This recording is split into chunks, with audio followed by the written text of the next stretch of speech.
മാന്യപ്രേക്ഷകർക്ക് സ്വാഗതം. പുസ്തക വായനയിൽ ഇന്ന് "ഇന്റെ ഉപ്പൂപ്പാക്കൊരു ആനയുണ്ടായിരുന്നു" എന്ന നോവലിന്റെ തുടർച്ച. ഇതിൽ കാറ്റും വെളിച്ചവും കടക്കണം. ആ ജനൽ അടച്ചിട്ടിരിക്കുന്നതെന്തിന്? അദ്ദേഹം ജനൽ തുറന്ന് കാറ്റും വെളിച്ചവും അകത്തു കടക്കുകയാണ്. വെളിച്ചത്തിന് എന്തൊരു വെളിച്ചം! "കുഞ്ഞുപാത്തുമ്മാ" അദ്ദേഹം വീണ്ടും വിളിച്ചു. "ഓ" എന്നവൾ വിളി കേട്ടു. പക്ഷേ ശബ്ദം പൊന്തിയോ എന്തോ. അദ്ദേഹം ഇറയത്തിറങ്ങി. ബാപ്പയോട് എന്തൊക്കെയോ പറയുകയാണ്. "എന്താണത്? വയ്യ. കണ്ണു തുറന്നങ്ങനെ കിടക്കാൻ വയ്യ.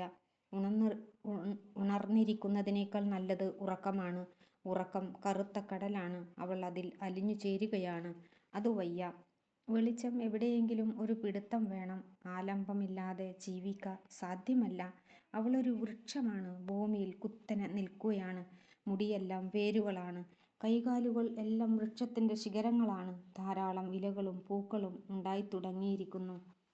രണ്ട് പക്ഷികൾ കൂട്ടുകൂട്ടാൻ പോകുന്നു. അത് എന്തു പക്ഷികളാണ്? "കുഞ്ഞുപാത്തുമ്മാ" ആരോ അവളെ കുലുക്കി വിളിക്കുന്നു. ആരാണത്? എവിടെ വെച്ചോ പണ്ട് കേട്ടിട്ടുള്ള ശബ്ദം. ആലസ്യത്തോടെ അവൾ കണ്ണു തുറന്നു. ആരാണത്? "ഓ, നിസാർ അഹമ്മദ്." "കുഞ്ഞുപാത്തുമ്മാ" നിസാർ അഹമ്മദ് വിളിച്ചു. എന്നിട്ട് പറഞ്ഞു. "നീ എണീറ്റിരുന്ന് ഇതങ്ങ് കുടിക്ക്. കയ്പുള്ളതാണ്. എന്നാലും മധുരമുണ്ടെന്ന് വിചാരിച്ചോളൂ. രുചിച്ച് നോക്കണ്ട." മരുന്ന് വേണ്ടെന്ന് പറയണമെന്ന് അവൾക്ക് തോന്നി. അതിനു മുമ്പ് നിസാർ അഹമ്മദ് അവളെ താങ്ങി എണീപ്പിച്ചിരുത്തി. വെള്ള കുഴിയൻ പിഞ്ഞാണത്തിൽ എന്തോ കറുത്ത ദ്രാവകം അവളെക്കൊണ്ട് കുടിപ്പിച്ചു. എന്നിട്ടെന്തെല്ലാമോ പറഞ്ഞു. അവളതിന് സമാധാനം പറയാൻ ഭാവിച്ചപ്പോൾ നിസാർ അഹമ്മദിനെ കണ്ടില്ല. ഉമ്മ പൊടിയരിക്കഞ്ഞി അവളെക്കൊണ്ട് കുടിപ്പിക്കുകയാണ്. ഉമ്മ ചോദിച്ചു.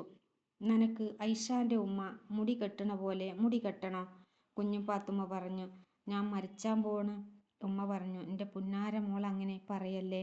നിന്റെ കല്യാണക്കാര്യൊക്കെ നിശ്ചയിച്ചു കഴിഞ്ഞു." കുഞ്ഞുപാത്തുമ്മ പറഞ്ഞു. "എന്നാപ്പോ കെട്ടിച്ചണ്ട. ഞാൻ മരിച്ചാൻ പോണ്. ഞാൻ മരിക്കാൻ പോകുന്നു എന്ന് പറയണം." എന്നു പറഞ്ഞ് ചിരിച്ചുകൊണ്ട് ഐഷ കടന്നു വന്നു. അവൾ ചോദിച്ചു. മരുന്നിന് മധുരമുണ്ടായിരുന്നോ?" "പോ തുട്ടാപ്പി. കള്ളബുദ്ധൂസിന് ഒരാൾ മരുന്ന് കൊടുത്താലേ കുടിക്കൂ." ചുമ്മാ ഇരി തുട്ടാപ്പി." അവളങ്ങനെ കിടന്നു. ഹൃദയത്തിൽ തേനാണ്. അവൾ ആകെ മധുരമായി മാറിയിരിക്കുന്നു. അവൾക്ക് നോവൽ തുടരും.